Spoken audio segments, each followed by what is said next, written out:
गरीब बच्चे की दुखद प्रेम कहानी।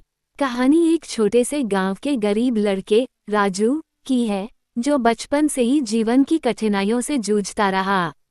उसकी दुनिया छोटी थी, लेकिन उसके सपने बहुत बड़े थे, और उन्हीं सपनों के बीच एक सपना था प्रेम का, अपनापन का।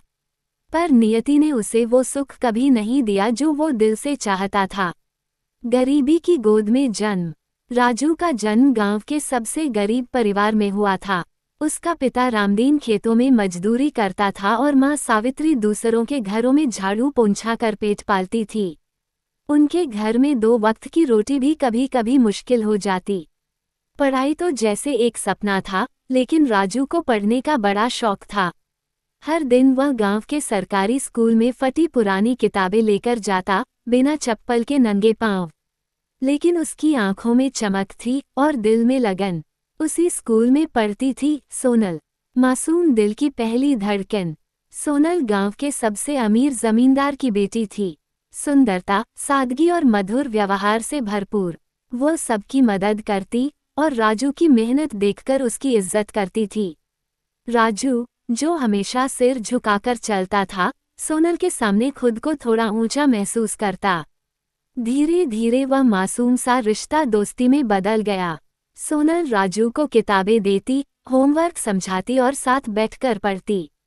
और यहीं से राजू के दिल में कुछ और ही अंकुर फूटने लगे, एक मासूम प्रेम की शुरुआत।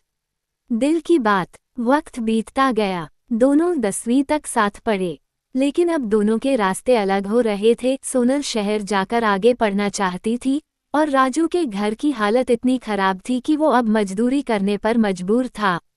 एक दिन साहस जुटाकर राजू ने सोनल से कह दिया, मुझे तुमसे कुछ कहना है। मैं तुम्हें पसंद करता हूँ, बहुत सालों से।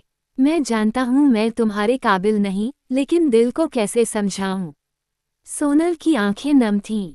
वो कुछ पल चुप रही और बोली, राजू, तुम बहुत अच्छे हो, लेकिन ये समाज, मेरा परिवार, शायद हमें साथ नहीं रहने देगा।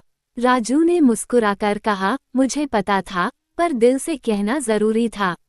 वियोग का आरंभ। सोनल शहर चली गई। राजू ने भी गांव में काम करना शुरू कर दिया, लेकिन वह कभी उम्मीद नहीं छोड़ता था। हर महीने थोड़ा थोड़ा पैसा बचाता, ताकि एक दिन शहर जाकर सोनल से मिल सके। कुछ सालों बाद, जब राजू 20 साल का हुआ, उसने शहर जाने का फैसला किया। वो अब थोड़ा पढ़ा लिखा था, एक फैक्ट्री में नौकरी मिल गई।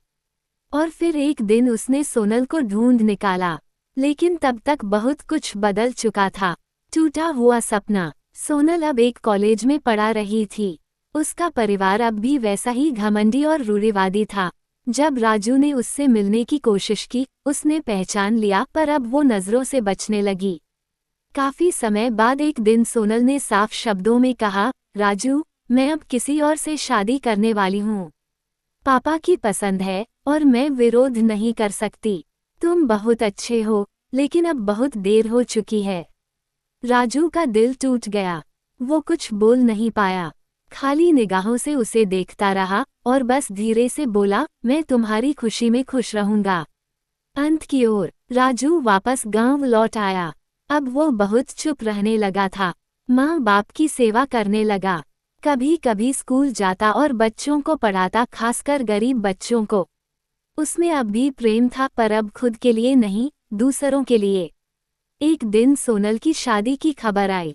राजू ने चुपचाप एक मंदिर जाकर प्रार्थना की, भगवान, उसे हमेशा खुश रखना। वर्षों बाद सोनल एक बार गांव आई, एक सामाजिक कार्यकर्ता के रूप में। वहां उसने एक छोटे स्कूल को देखा, जहां एक तस्वीर टंगी थी राजू की। पास लिखा था, जिसने बिना किसी स्वार्थ के प्रेम किया, और अपने प्रेम को समाज की सेवा में बदल दिया। सोनल की आंखों से आंसू बह निकले। वो समझ गई कि सच्चा प्रेम कभी मरता नहीं, वो बस एक रूप ले लेता है। राजू अब इस दुनिया में नहीं था, लेकिन उसकी कहानी गांव में हर किसी की जुबान पर थी। वो गरीब था, लेकिन उसका दिल सबसे अमीर था।